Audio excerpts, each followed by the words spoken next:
கடன் வாங்கும்போது கண்டிப்பா இந்த 5 விஷயத்தை கவனிங்க. எப்பயுமே லைஃப் ஸ்டைல் ப்ராடக்ட்டுக்கு உங்க லைஃப் ஸ்டைலை மாத்துறதுக்கு கடனோ இஎம்ஐயோ கண்டிப்பா வாங்காதீங்க. உங்க கையில இருக்க காசை சேமிச்சு வாங்குங்க.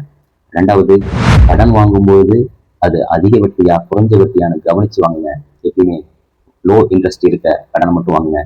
மூணாவது, நீங்க வாங்குற கடனுக்கு இஎம்ஐ அதிக தவணையா வாங்காதீங்க. கண்டிப்பா லெஸ் தென் 1 இயர்க்குள்ள இருக்க மாதிரி வாங்குங்க. அதுதான் உங்களுடைய இன்ட்ரெஸ்ட் கம்மியா இருக்கும். நாலாவது, கடன் வாங்கி எந்த ஒரு விஷயத்தையும் முதலீடு செய்யாதீங்க.